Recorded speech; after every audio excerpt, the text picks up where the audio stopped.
Before we get into the video, could everyone please subscribe to my channel? Thank you so much. A body can die long before the heart stops beating. A soul can be extinguished while the lungs still rise and fall. Sometimes, death isn't a single moment. It's a slow collapse and a horror. On March 18th, 1584, Tsar Ivan IV of Russia, remembered by history as Ivan the Terrible, collapsed in his private chambers while playing chess. The scene was deceptively serene. A royal chamber in the Kremlin, a game in progress. Quiet murmurs from advisors. The Tsar leaned over the board, muttered something unintelligible, and slumped forward in silence. But what happened next was anything but peaceful. Witnesses reported that his body shook violently, his eyes rolled back, his mouth frothed. He vomited, screamed, his limbs spasmed and bent in unnatural ways. His beard, once the symbol of his patriarchal authority, was stained with bile. For nearly 15 minutes, the ruler of all Russia thrashed in front of men too afraid to speak, too stunned to act. This wasn't the dignified death of a sovereign. This was a descent into hell. The more you uncover about Ivan's final days, the more unsettling it becomes. This was not the end of a life. It was the final act in a decades-long unraveling, a calculated deterioration, a madness fueled by trauma, paranoia, and brutality so profound it scorched the earth beneath his crown. The horror wasn't just in how he died. It was in how he made death his language of rule. Ivan's death was neither swift nor merciful. It wasn't the clean, sharp severing of life like a bull's sword. It was a slow rot, a mental, spiritual, and physical breakdown drawn out over years. Even in his final moments, as his body collapsed beneath the weight of its own decay, Ivan wasn't just dying. He was still performing, still trying to control the stage. He was Russia's first czar, the architect of a reign defined by torture, execution, and systemic psychological warfare. His Oprichniki, the personal death squad he created, roamed the countryside dressed in black robes, dragging nobles into dungeons, boiling men alive, raping and burning entire towns. The rivers of Novgorod ran red with blood, and all of it, every mutilated corpse, every orphan child, every screaming woman, was done in the name of divine power. But for a man who styled himself as chosen by God, his final hour looked more like punishment than ascension. By the time Ivan fell to the floor that March morning, his mind had already collapsed into fragments. He was hallucinating demons whispering to saints no one else could see, convinced that his food was poisoned, that his advisors were traitors, that God himself had turned silent. And maybe he was right, because when death came for Ivan the Terrible, it didn't knock. It broke down the door. There were no priests rushing to his bedside, no son at his feet praying over a father's body, just guards too afraid to touch the man they once feared alive, just silence until someone whispered the word poison. What followed was not grief, it was the body had to be removed quickly and quietly. The Kremlin had to be secured, the rumors had to be managed because a dead czar was dangerous, a dead tyrant even more so. And so began the most disturbing autopsy. History rarely tells not of the flesh, but of the mind, the legacy, the fear. Ivan's death doesn't end with a fall on a chessboard. It begins there. What follows will expose not just how Ivan the Terrible died, but how he became a symbol of what unchecked power truly looks like when it devours the soul of a nation and leaves nothing but blood in its wake. A tyrant's mind can twist a nation, but a failing body exposes the man beneath the myth. By the time Ivan IV collapsed over that chessboard, his body was already a decaying ruin. This wasn't sudden death, it was delayed inevitability. The man the world called terrible had been dying long before March 1584. He just didn't know it or wouldn't admit it. Modern forensic analysis of Ivan's remains, conducted in the 1990s by Russian scientists, paints a horrifying picture of his physical condition. His bones were brittle, his teeth rotted black, and most disturbingly, his body was saturated with mercury. Not trace amounts, but lethal levels hundreds of times above what modern medicine would consider safe. Was he poisoned? Not directly. The truth is darker. Ivan was killing himself slowly, methodically, through his own medicine chest.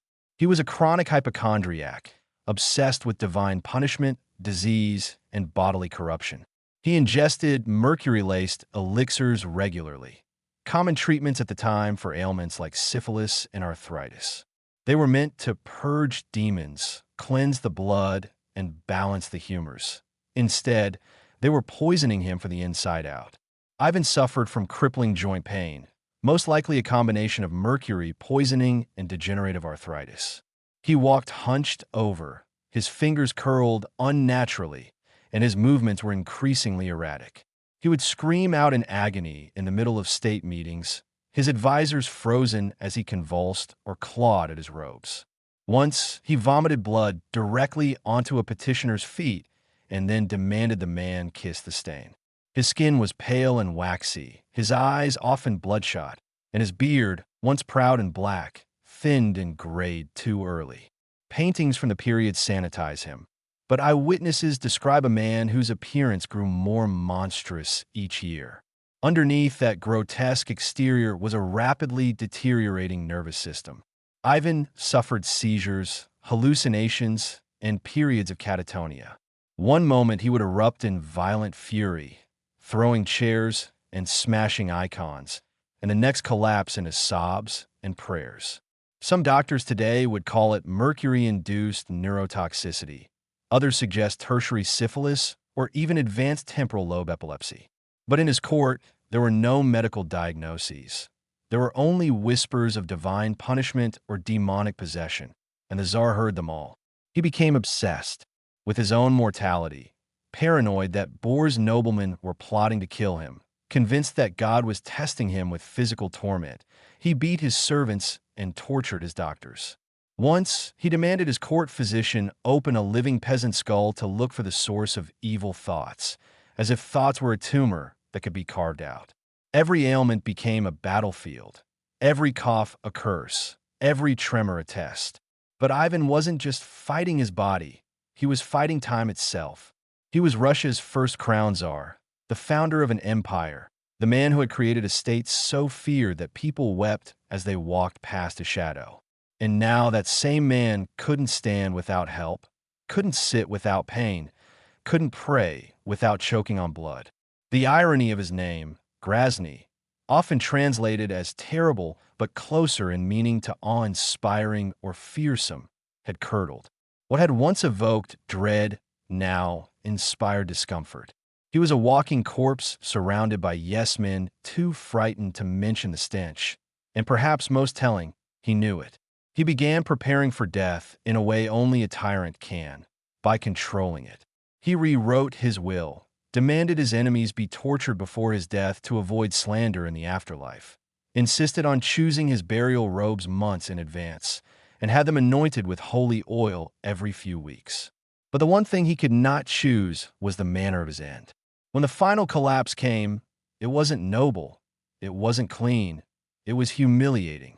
His body convulsed so violently that his robes tore at the seams, his bowels emptied, his mouth opened, but no words came, only a low groan somewhere between a growl and a whimper. His attendants did not rush to help him. They backed away. In Orthodox belief, the presence of demons could corrupt the living, and in that moment, Ivan looked like a man possessed. A moment later, he collapsed face first into the chessboard, the pieces scattered, the game unfinished, just like his life. This wasn't the death of a ruler. It was the long-delayed crash of a body held together by nothing but fear, superstition, and ritual, a body that had been decaying while the throne beneath it remained cold, hard, and unyielding. The heart may have stopped beating that day, but the body had been failing for years. And it's only when you strip away the legends, the titles, and the propaganda that you realize Ivan the Terrible didn't die a king. He died a prisoner of the very terror he created. When a king's mind breaks, the kingdom often follows. Long before Ivan's body gave out, his mind had already collapsed inward like a cathedral whose roof caves under the weight of its own crown. To the outside world, Ivan was a czar, divinely chosen to rule with fire and steel, but inside his skull, the chambers were echoing with fear, ghosts, and a rage so hot it blistered history itself. Ivan the Terrible is often remembered for his violence, but that violence was not random. It was ritual, predictable, the logic of a mind unraveling with surgical precision. Historians, decades later, would try to give it names: post-traumatic stress disorder, paranoid psychosis, toxic neuropathy, manic depressive disorder, even complex grief trauma. But in 16th century Russia, there were no terms like these, only the word most feared in Orthodox tradition: Bazumin, the Mad One. The unraveling began early. Ivan was just 3 years old when his father died, poisoned, likely by ambitious boyars. At age 8, his mother was murdered, also poisoned. That left a child, an heir to the Russian throne, orphaned, abused, and surrounded by vipers. He lived in the Kremlin not as a prince, but as a prisoner, beaten, starved, mocked, left to wander through palatial halls lined with rotting tapestries and hollow-eyed advisors.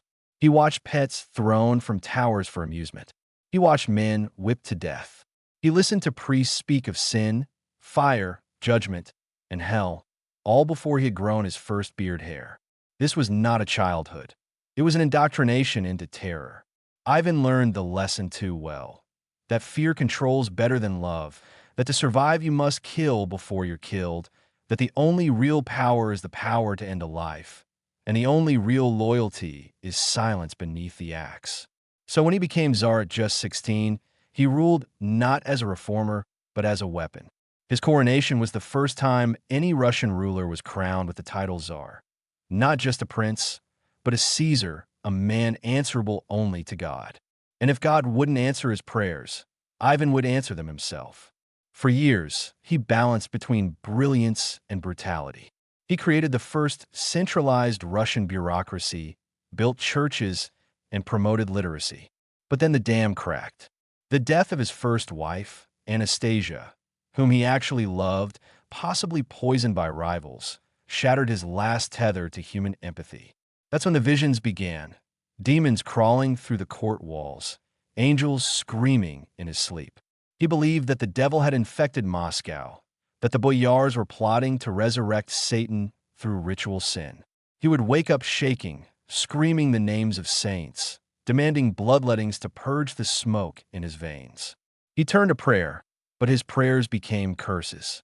He locked himself in monasteries for days, emerging with tear-streaked cheeks and bloody knuckles. Then, just hours later, he'd order an entire village razed for failing to pay taxes, entire families impaled, pregnant women flung from walls. The madness became method, and it wore robes of black. In 1565, Ivan created the Oprichnina, his own personal secret police. They rode black horses, wore black hoods, and carried severed dog heads tied to their saddles, a symbol Ivan claimed of sniffing out treason. But it was no metaphor. They burned Novgorod to the ground, slaughtered thousands, boiled nobles alive, drowned towns. They killed children in front of parents. They forced confessions by threatening to rape entire lineages out of existence, and all of it happened while Ivan prayed.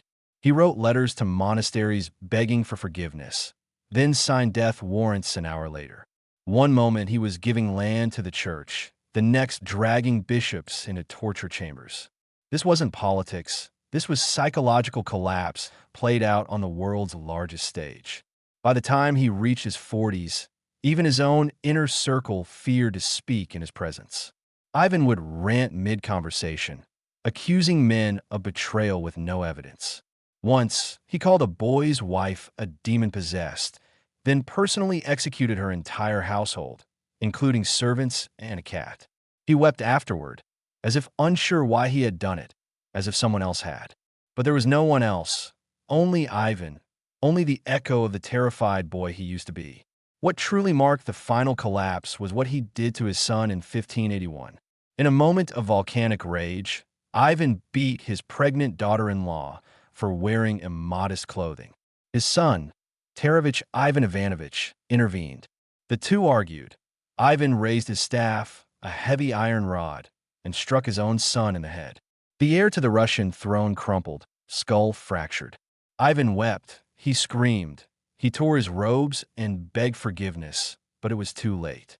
His son died days later, and with him, the last piece of Ivan's sanity.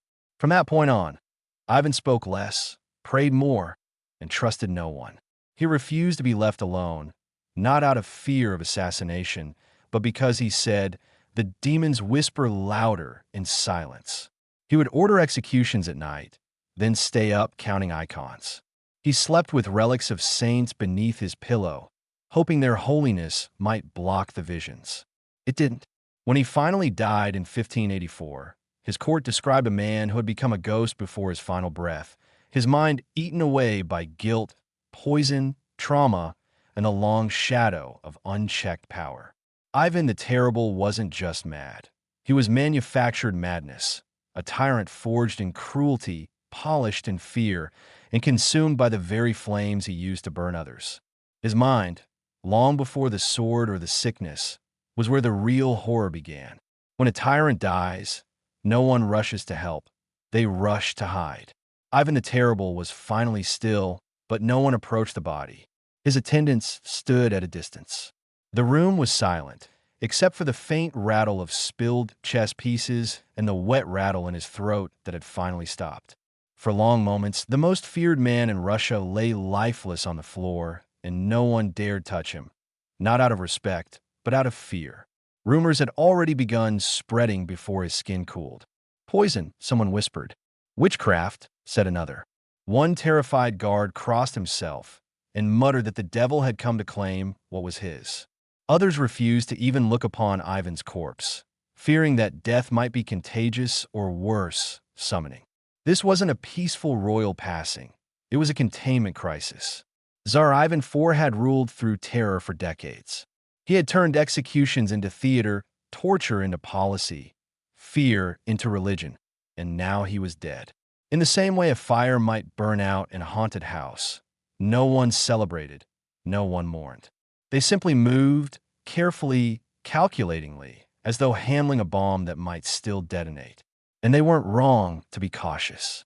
Ivan's death meant a succession crisis. His beloved son, Ivan Ivanovich, the only competent heir, had been murdered by his own father's hand 3 years earlier. That left Pfeiffer, a quiet, simple-minded man historians now believe was intellectually disabled. Pfeiffer couldn't lead a prayer, let alone a crumbling empire. So the moment that Tsar's breathing stopped, the Kremlin didn't erupt into grief. It erupted into strategy. The guards doubled in number overnight. The Oprichniki, what remained of them, took to the streets to ensure the silence of the city. No one was to speak of the death until the official proclamation. No one was to speculate on the cause. Even the royal physicians were locked in chambers and questioned. What had they given him? What had they seen? But those closest to Ivan already knew he hadn't been murdered that day. He had been slowly killing himself for years. Still, that didn't stop the fear. Even his own advisors considered whether the corpse might be part of a trap. Was Ivan faking his death to see who celebrated too soon? Was it a political play from beyond the grave?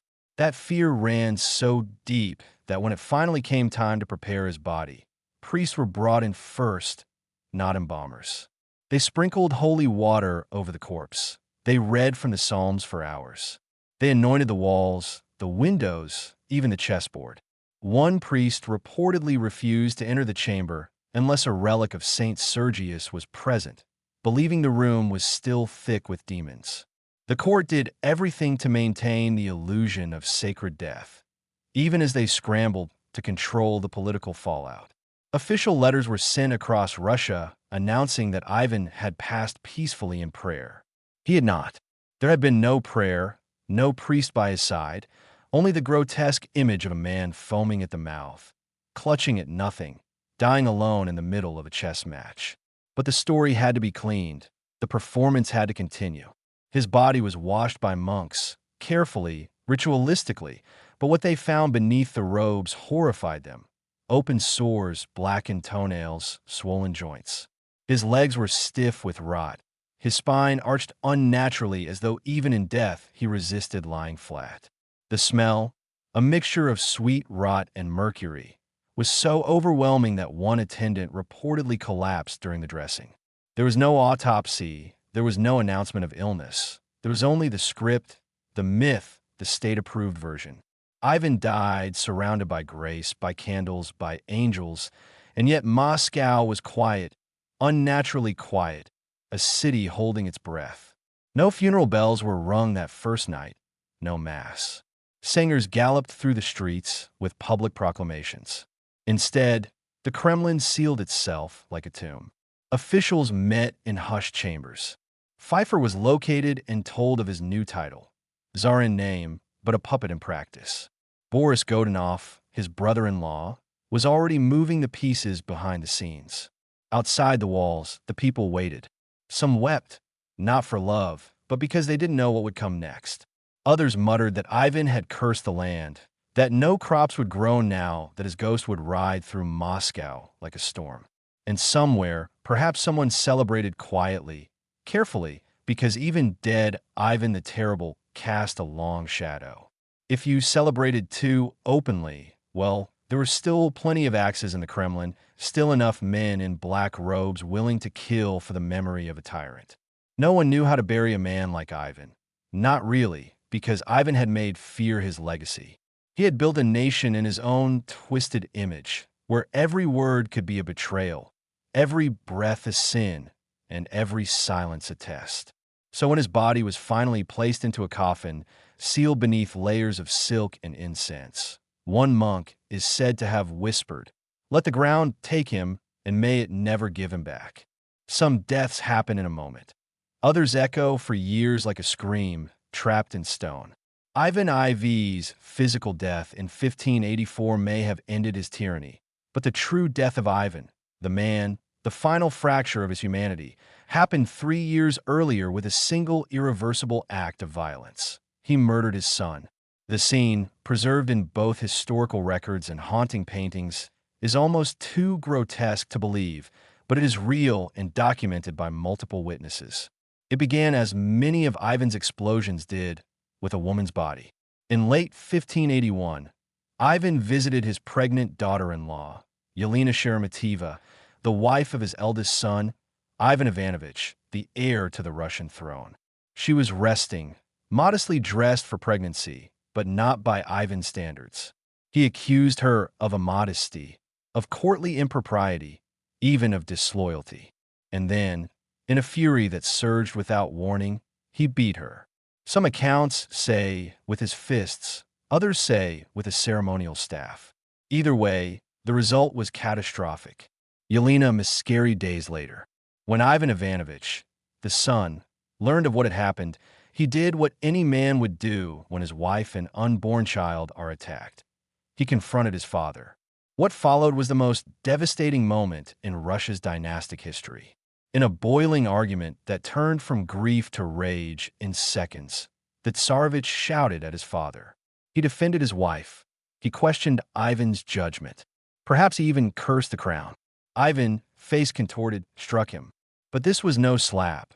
It was a calculated blow to the temple, delivered with the iron-tipped staff he often carried, the same staff he used to signal executions, a symbol of royal power, now used to shatter a skull. Ivan Ivanovich fell instantly, blood pulled beneath his head, his mouth twitched. He didn't scream. He couldn't. His brain was already dying. Ivan, suddenly aware of what he'd done, dropped to his knees beside his son. He wept. He cradled the bloody body. He screamed for doctors. He kissed the wound and sobbed like a broken man, but it was too late. The damage had been done. The heir to the Russian throne would die several days later, never regaining consciousness. This wasn't just filicide, the killing of one's child. This was dynastic suicide. Ivan had not only killed the man he loved most in the world, he had also killed his own future and that of Russia. Because what remained was Pfeiffer, his second son, a quiet, weak, barely verbal man unfit to rule even a household, let alone the largest empire on earth. Ivan knew this. The court knew this. The people feared it. And in the stunned silence that followed, a shift occurred in Ivan. He began to die, not in flesh, but in spirit. Historians describe this period as Ivan's final decline. He isolated himself. He wandered the halls of the Kremlin in silence, stopping in front of icons and whispering to them. He ordered priests to read last rites for the living. He held funeral services for himself while still breathing. The once raging storm became fog. He aged rapidly. His hair thinned in clumps, his fingernails turned black, and his meals shrank to broth and bread soaked in vinegar. He wept openly. He muttered the name Ivanoska, Little Ivan, during meetings. And worse, he refused to name a new heir. Perhaps he believed he didn't deserve one. When asked what should happen if Pfeiffer died without issue, a real possibility, Ivan's only reply was, "Then let Russia fall. It is no longer mine." He had beaten his own legacy out of existence. What haunted Ivan wasn't just guilt, it was recognition. The one person who could have continued his rule, perhaps even corrected it, was gone. Not lost in battle, not stolen by God, but murdered by his own trembling hands. And yet even then, the world kept spinning. His court kept functioning. His guards still bowed. But something in the air had changed. The fear that had once clung to Ivan like armor was now seeping inward, devouring him from the inside. He was no longer the terrifying voice of divine power. He was an old man haunted by the face of his dead son, one that looked like his own, but without the madness in the eyes. Accounts from those years tell of Ivan, who sometimes screamed at shadows, who had visions of his son coming back, bleeding and barefoot, to reclaim the throne. He saw blood in his own bathwater. He refused to sleep alone, claiming the walls whispered accusations.